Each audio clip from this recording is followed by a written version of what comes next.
আজ আমি গ্রামারের জটিল তথ্যে যাব না।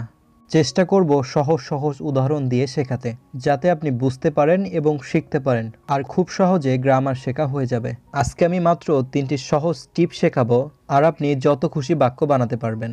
যেমন আমাদের অনেক সময় বলতে হয়, আমি যা বলছি তাই করো, আমি মৌমাছির মতো ব্যস্ত, এটা বরফের মতো ঠান্ডা, সে ঘোড়ার মতো শক্তিশালী।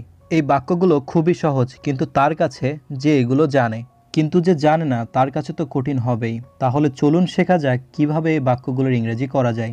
শেখার পরে আপনিও বলবেন এত সহজ, সত্যি এগুলো জলের মতো সহজ। টিপস নাম্বার 1, অ্যাজের ব্যবহার। অ্যাজ মানে হচ্ছে যা, যেহেতু, যেমন। এবার চলুন উদাহরণের সাথে দেখা যাক, তাহলে বুঝতে এবং শিখতে সুবিধা হবে। আমি যা বলছি তাই করো, do as I say, do as I say. Do, do মানে করো, এখানে হচ্ছে তাই করো। অ্যাজ মানে যা, আই সে আমি বলি। তাহলে পুরো বাক্যটি হবে আমি যা বলি তাই করো, do as I say, do as I say. আবার পরের উদাহরণ দেখা যাক। তোমার পছন্দ মতো করো, বা তোমার যা পছন্দ হয় তুমি তাই করো, do as you like, do as you like. Do মানে করো, অ্যাজ মানে যেমন, ইউ লাইক তোমার পছন্দ বা তোমার মতো। তাহলে এক কথা হবে তোমার পছন্দ মতো করো, ডু অ্যাজ ইউ লাইক। এইভাবে যেমন, যেভাবে, যেমন তেমন, মতো, যেহেতু, এদের ইংরেজি করতে সব সময় অ্যাজের ব্যবহার করব। আমি যেমন বলছি তেমন করো, do as I tell you, do as I tell you. আমরা অনেক সময় বলি আপনি যেভাবে খুশি করে দিন, বা আমরা বলি আপনি দয়া করে করুন। এর ইংরেজি হবে do as you please, do as you please. আমি মৌমাছির মতো ব্যস্ত, মানে আমি খুব ব্যস্ত। আমরা জানি মৌমাছি সবসময় কাজ করে, যে যখন খুব ব্যস্ত থাকে তখন তাকে মৌমাছির সাথে তুলনা করা হয়। এর ইংরেজি হবে আমি মৌমাছির মতো ব্যস্ত, I am busy as a bee, I am busy আমি ব্যস্ত, অ্যাজ এ বি মৌমাছির মতো। অ্যাজ মানে এখানে এর মতো, এক কথায় আমি মৌমাছির মতো ব্যস্ত, I am busy as a bee. তুমি যেভাবে বলবে আমি সেভাবে করব, I will do as you ask. এখানে অ্যাজ মানে হচ্ছে যেভাবে সেভাবে, আই উইল ডু আমি করব, অ্যাজ ইউ আস্ক তুমি যেভাবে বলবে। এক কথায় তুমি যেভাবে বলবে আমি সেভাবে করব, I will do as you ask. Ask মানে জিজ্ঞাসা করা, কিন্তু এখানে বলা অর্থে ব্যবহার করা হয়েছে। আমি তোমার মতো লম্বা, মানে তুমি যতটা লম্বা আমি ততটাই লম্বা। এর ইংরেজি হবে I am as tall as you, I am as tall as you. বাক্যে যখন দুবার অ্যাজ ব্যবহার করা হয় তখন সেটি তুলনা অর্থে ব্যবহার করা হয়। এর আগে আমি অ্যাজের ব্যবহার শিখিয়েছি, ভালোভাবে শিখতে ভিডিওটি দেখে নিন। বাক্যে সাধারণত দুবার যখন অ্যাজ ব্যবহার করা হয় তখন এর অর্থ হয় মতো। যেমন এটি বরফের মতো ঠান্ডা, মানে বরফ যেমন ঠান্ডা তেমন এটিও ঠান্ডা, it's as cold as ice. আবার এটি জলের মতো সহজ, it's as easy as water, it's as easy as water. আমি তোমার মতো শক্তিশালী, I am as strong as you, I am as strong as you. সে ঘোড়ার মতো শক্তিশালী, he is strong as a horse, he is strong as a horse. তাহলে আমরা টিপস নাম্বার 1 থেকে এটিই শিখলাম, যেমন, যেভাবে, যেমন তেমন, মতো, যেহেতু, এদের ইংরেজি করতে আমরা সব সময় অ্যাজের ব্যবহার করব। টিপস নাম্বার 2, আমি তোমার জন্য এখানে আছি, আমরা তোমার কারণে দেরি করে এসেছি। আমি তাকে পছন্দ করি কারণ তিনি সৎ, বৃষ্টির কারণে আসতে পারলাম না। যখন বাংলা বাক্যে কারণ, কারণে, জন্য ইত্যাদি থাকবে তখন আমরা বিকজের ব্যবহার করব। বিকজের ব্যবহার করলে যে কোনো বাক্য অনেক সহজ হয়ে যায়।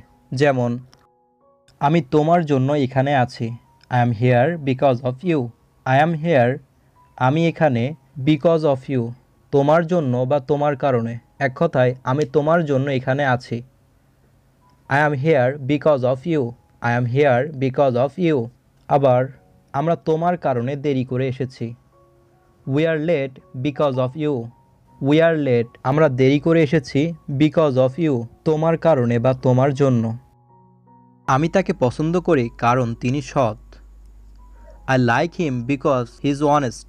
আই লাইক হিম, আমি পছন্দ করি কারণ তিনি সৎ, বিকজ হি ইজ অনেস্ট। যদি একটু ভালোভাবে লক্ষ্য করা যায় তাহলে দেখবেন এখানে দুটি বাক্য আছে। একটা হলো আমি তাকে পছন্দ করি, দ্বিতীয় নম্বরটি হচ্ছে তিনি সৎ। এই দুটো বাক্যকে যুক্ত করেছে বিকজ। আমি তাকে পছন্দ করি কারণ তিনি সৎ।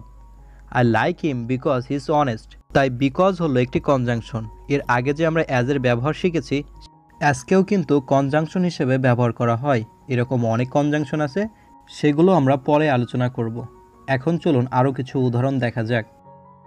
বৃষ্টির কারণে আসতে পারলাম না। I couldn't come because of the rain.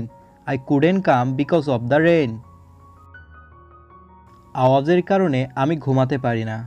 I can't sleep because of the noise. I can't sleep because of the noise. আওয়াজের কারণে, বিকজ অফ দ্য নয়েজ। ট্রাফিকের কারণে আমি দেরি করেছিলাম। I was late because of the traffic.